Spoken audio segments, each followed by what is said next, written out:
2001년부터 시작을 했지만 저희의 최초 술 나온 거는 작년에 나왔거든요. 한국 고량주는 확실하게 해주고 싶은 거예요. 누가 언제 어디서 무슨 재료로 만들었는지 알 수 있는 고량주는 대한민국의 한국 고량주밖에 없습니다.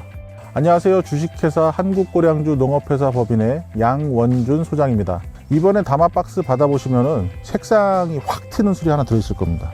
저희가 100% 국산 원료만 사용해서 지금까지 중식당이나 일반 식당에서 쉽게 접하실 수 있는 그런 한국형 고량주를 만들었습니다. 수수를 중국어로 하면 카올리앙, 술은 이제 지우라 그래서 카올리앙주, 말 그대로 수수를 주 원료로 한 그런 술을 고량주라고 합니다. 중국에서 만드는 방식을 그대로 한국에서 차용해서 만들면은 법률상 좀 충돌되는 부분이 있어요. 그래서 한국의 국세청 기준에 맞는 그런 제법으로 저희가 다시 술을 만들어서 이제 한국형 고량주라고 저희가 통칭하고 있습니다. 일제시대 때 작성된 조선주조사라고 한국에서 제조되는 모든 술들을 체계적으로 이렇게 정리한 책이 있습니다. 거기에 보면은 고량주가 지금의 중국 동북지방 그쪽의 특산품이고 누룩을 넣어서 교회에서 발효를 했다, 이런 상세한 제조 기록들이 남아있는 걸로 봐서는 훨씬 그 이전부터 한국에서 수수를 재배하고 고량주를 만들어 왔다는 것을 추측할 수 있습니다. 수수로는 예나 지금이나 술을 많이 만들진 않습니다. 쌀 같은 경우는 술이 많이 나오는데 수수는 알코올을 얻을 수 있는 알코올 수득률이 굉장히 떨어집니다. 쌀로 만들면 이만큼 나오는데 수수로 만들면 이만큼밖에 안 나온다는 거죠. 하지만 수수로 술을 만들면 굉장히 독특한 향이 납니다. 그 향을 맛보기 위해서 엄청난 비용을 지불해야 되는데 예나 지금이나 원료값이 워낙 비싸서 상업용으로 만들기에는 좀 한계가 있었죠. 쌀은 도정을 해서 그 안에 하얀색 부분들을 완전히 다 으깨가면서 알코올을 획득하는 반면에 여기 있는 게 저희가 재배하는 도정하지 않은 피가 붙어있는 그런 매수수인데요. 고량주를 만들 때는 이 껍질이 있는 피수수를 사용해야 되는데 수수는 알맹이와 이게 껍질이 서로 단단하게 결합이 돼 있어요. 이거를 이렇게 깔 수 있는 그런 물성이 아닙니다. 그래서 껍질 쪽에 붙어 있는 그런 전분들이 박리가 안 되고 알코올화가 되질 않습니다. 그러니까 알코올 효율이 떨어지고 쌀의 반도 안 되는 그런 알코올을 생성할 수밖에 없는 거죠. 비싼 수수로 술도 얼마 안 나오니까 대량으로 생산하기에 좀 문제가 좀 많이 있습니다. 저희는 누룩도 저희가 재배한 수수로 만들고 있는데요. 발효의 활성화가 좀 떨어져서 술이 많이 나오지 않죠. 하지만 누룩이 갖고 있는 특별한 향 때문에 저희는 누룩도 수수로 사용을 하고 있는 거고요. 사실 누룩이라는 게 살아있는 생명체이기 때문에 통제하기가 사실 만만치가 않습니다. 누룩방이 있어야 되고 온도를 맞춰야 되고 습도를 맞춰야 되고 적당한 시기와 법제도 잘 해야 되고 여러 가지 이제 신경 써야 될 일들이 많은데 벼누룩의 명인이신 김영자 명인님과 같이 콜라보를 해서 누룩을 만들고 있고요.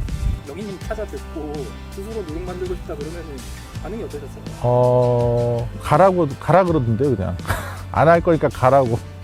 왜 수수로 누룩을 만드냐, 술도 안 나오는데. 그래서 저희 할머니는 평생 술을 만드시는 분이고 지금도 만들고 계세요. 학교를 못 가고 술을 만들러 보내는 바람에 평생 술만 만드셨는데 같이 가서 이제 설득을 했죠. 좀 도와달라고. 그러니까 좀 생각하시다가 도와주겠노라 해서 많이 또 전수도 받고 했습니다.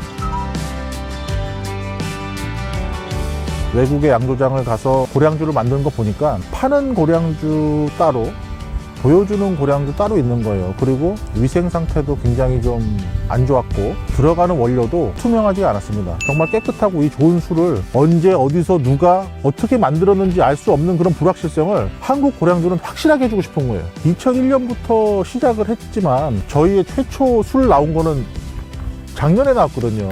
그러면 20년 동안 공회전한 건데 계속 양조장 문을 두들기고 관련 문헌을 찾아보고 실제로 또 그거를 만들어 보고 이런 실패를 연속하면서 술을 적정하게 뽑을 수 있는 방법들을 고안을 했던 거죠. 사실 고량주는 국내에서 만들 수 있는 방법을 정확하게 해설해 놓은 어떤 자체가 없습니다. 실제로 중국에 3만 개 정도의 양조장이 있다고 하는데요. 정말 수백 가지의 공법으로 고량주를 만들거든요. 한국의 실정에 맞는 고량주를 어떤 방법을 채택해야 될지부터 사실 도전 자체가 무의미하고 굉장히 좀 힘든 과정입니다. 하지만 저희 조상들이 수수를 재배해서 고량주를 만들어서 먹었었고 맥이 끊겼는데 저희 좋은 전통주를 이렇게 쉽게 잃어버릴 수는 없잖아요. 그래서 힘이 들더라도 장기간의 어떤 노력을 통해서 하나하나씩 제법을 익히고 한국화해서 깨끗하고 향기가 좋은 그런 고량주를 만들 수 있게 계속해서 이제 지금까지 발전을 해온 거죠. 중국에서 유명한 술 회사 중에 마오타이라고 있습니다. 마오타이에서 마오타이 대학이라는 걸 만들었거든요. 양조인을 위해서 아예 대학을 설립해버렸습니다. 전화해보니까 외국인은 입학이 안 된다 그러더라고요. 그래서 제가 마오타이 대학에 직접 가서 전공 서적을 싹 쓸어 왔습니다. 과연 그 사람들은 어떤 방법으로 술을 만들고 어떤 미래가 있길래 이렇게 양조인들을 가르치나. 실제 양조장들에게도 많이 자문을 받고 해서 한국에서 만들기 최적화된 그런 공법으로 정리가 된 것 같습니다. 불확실을 확실하게 만들어주겠다고 했는데 뭐가 확실한지 봐야 할 거 아니냐. 아, 고량주 이렇게 만드는구나. 고량주는 고체 발효라는 걸 한다는데 아, 고체 발효의 술덫은 이렇게 생겼구나. 한번 리얼하게 보실 수 있게 짧게, 아주 짧게 보여드리겠습니다. 이거는 고량주를 만들기 위한 술덫인데요. 보통의 경우는 이게 액체로 돼 있어야 되는데 저희는 고체 발효를 사용하기 때문에 고체 발효 술덫을 이 증류기 안에 놓고 채반을 겁니다. 채반을 건 상태에서 술덫을 넣고 그 밑에 물을 잡죠. 물이 끓으면서 고체 발효 술덫 안에 있는 알코올을 기화시킵니다. 78도에서 알코올이 올라와서 수집된 알코올이 이쪽으로 넘어와서 이렇게 해서 냉각기를 통해서 증류가 되게 되는 거죠. 이 메수수는 쪄서 발효를 해도 하나하나씩 이렇게 고슬고슬하게 떨어지는 게 이게 고체 발효 특징입니다. 고체 발효의 특징이자 메수수의 특징이죠. 떡이 지면은 술이 안 나오거든요. 그래서 이 매성을 잘 유지할 수 있게 온도와 습도와 발효 정도를 잘 조절해 줘야 됩니다. 지금은 온도가 높지 않아서 한 30도대 중반을 가르치고 있는데요. 이 온도계가 80도 정도까지 올라가면은 그때부터 고량주가 나오게 됩니다.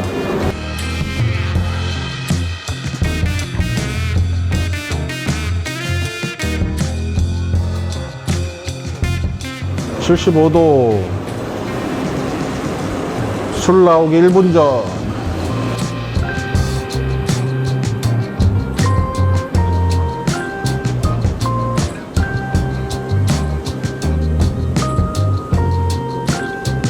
지금 나오고 있는 술은 대략 한 80도 정도부터 저희가 나오기 시작해서요. 마지막에 한 20도 정도 되면 컷을 합니다. 그 원주를 만든 후에 저희가 원하는 도수로 물을 희석해서 도수를 맞춰서 저희가 출고를 하게 되죠. 제가 만들어서 그런지 굉장히 맛있네요. 이번에 담합 박스로 받으신 이 서울고량주 레드, 일단 도수가 높고 향형이 세기 때문에 튀김 같은 그런 좀 기름진 그런 음식이랑은 궁합이 잘 맞습니다. 술마다 약간씩 용도가 다른데 이번에 담합 박스에 들어간 서울고량주 레드는 그렇습니다. 그리고 집에 갖고 계신 그런 맥주와 같이 이렇게 5대1 정도로 섞어서 드시면은 정말 맛있습니다. 이거는 맥주의 종류를 불문하고 정말 더 맛있게 더 시원하게 드실 수 있습니다. 한번 꼭 한번 따라해 보시면 좋으실 것 같습니다.